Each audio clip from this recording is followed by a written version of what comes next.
the truth is, before your power, speed, ring experience, ring craft, boxing ring IQ makes a difference, it starts off in the eyes. I keep my eyes on, I keep my eyes on, I keep my eyes on. Then once I see a chink in the eye, and one of his eyes make move, and then I know I have on. Then when Now, there's layers to why your eyes are so important, but we're going to start with collecting data. Yes, your eyes need to collect data. You can't just run in there and start punching. Where is your opponent?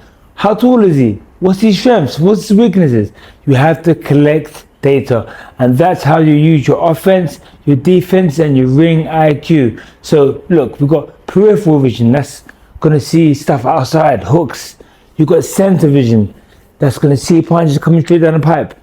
And then we have micro vision, which is going to see the subtle shifts in weight. I might be here, I might shift here. Now, once you're watching the camera, anyone who's got boxing experience knows from here, I might throw the right hand. Knows from here, I might roll under. Knows from here, I might step pivot.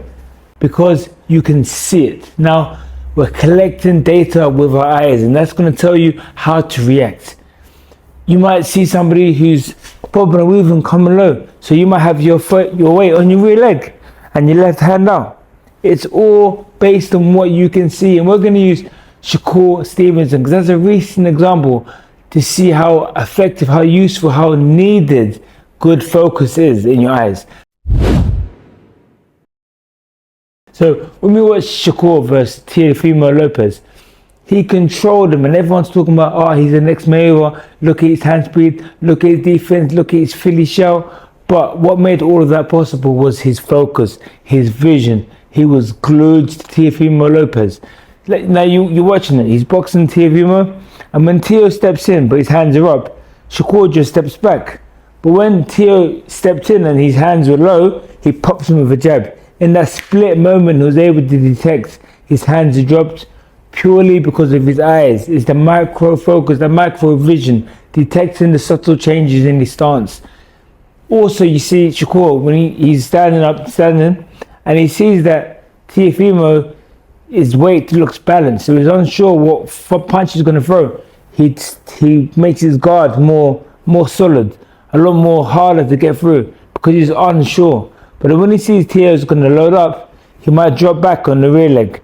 And that's all from data collection. He's been focused on his opponent, so focused on his opponent that he's able to detect, able to see and predict what his opponent is going to do.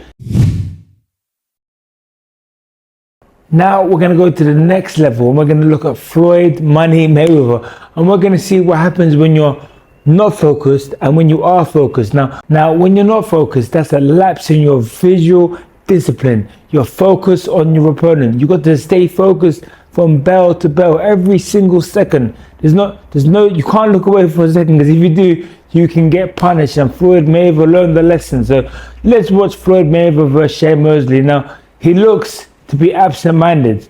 Only for a microsecond, bam, the right hand landed and nearly knocked him out. But now we see later on in that fight when Mayweather's already been rocked, and now he's just so focused and his eyes are on him. Now what he's managed to pick up is the subtle transfer, the shift in Shane Mosley's weight. He puts the weight on his rear leg. Now what Mayweather does is he adapts. He stands square, but he slowly stands side on, gets him ready to roll with the shot, and then he was able to counter with a right hand. Now that is focus. That's visual. That's being attentive visually. The skill was the Philly shell shoulder roll. The skill was the right hand. The skill was the transfer of weight, the timing, the finesse, the accuracy.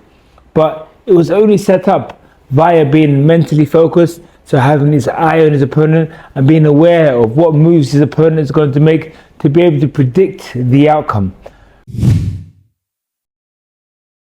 We see Mayweather versus Victor Ortiz as another example of what can happen if you're not focused. Now, Mayweather fought Victor Ortiz, and Victor was a bit dirty, hit him with a headbutt. Now Mayweather played it cool and was like, cool, you got me with a headbutt, I'm going to let it slide. The only thing is he wasn't going to let it slide. Now, when he came up to Victor Ortiz, he saw Victor was not present. He wasn't in the moment. He's looking around to the ref, looking around like, oh, Mayweather, left hook, right hand. And even after the left hook landed, he looked to the ref, which gave Mayweather the perfect opportunity to knock him out. Now, how are you going to defend a punch that you can't see coming? You're not.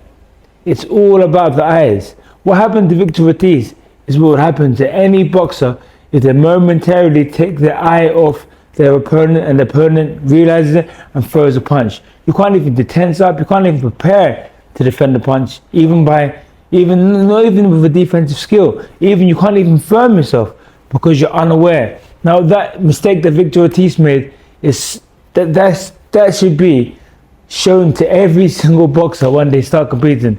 If you're not focused and looking at your opponent, you will most likely be knocked unconscious.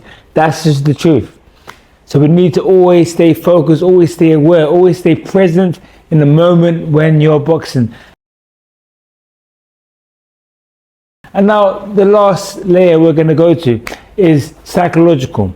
Boxing, there's so much psychological warfare, and what Mike Tyson was talking about wasn't necessarily a technical aspect of boxing. He was talking about it from a psychological point of view. Now, when you're looking at your opponent and you're staring each other down, there's tension, there's heat. And you know what they say? If you can't take the heat, get out of the kitchen.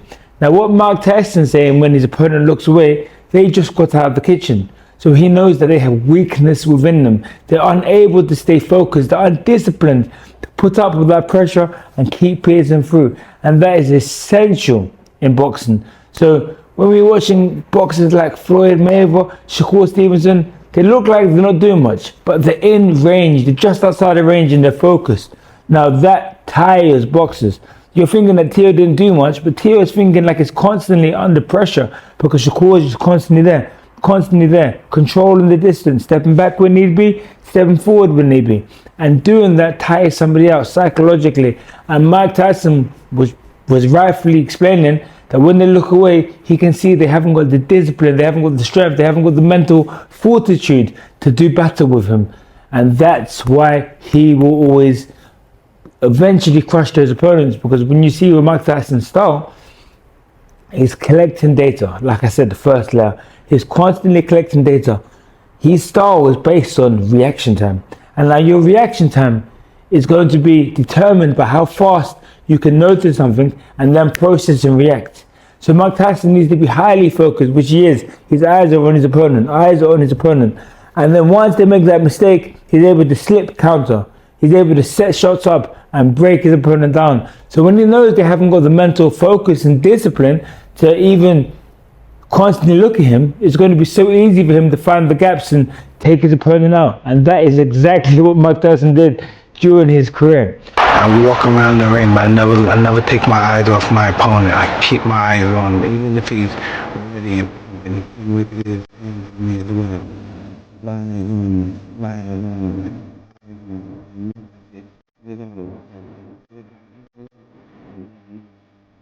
comes to the center of the ring, he still looks at me with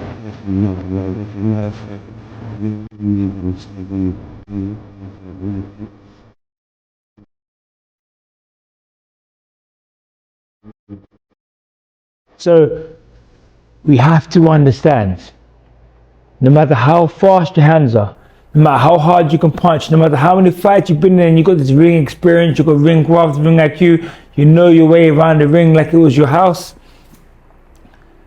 The fight is won by reacting to what you can see. Now, just like scripture says, stay with a sober mind and be vigilant.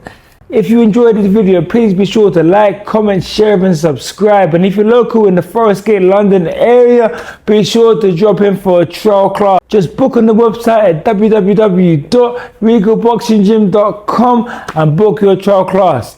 I will see you soon.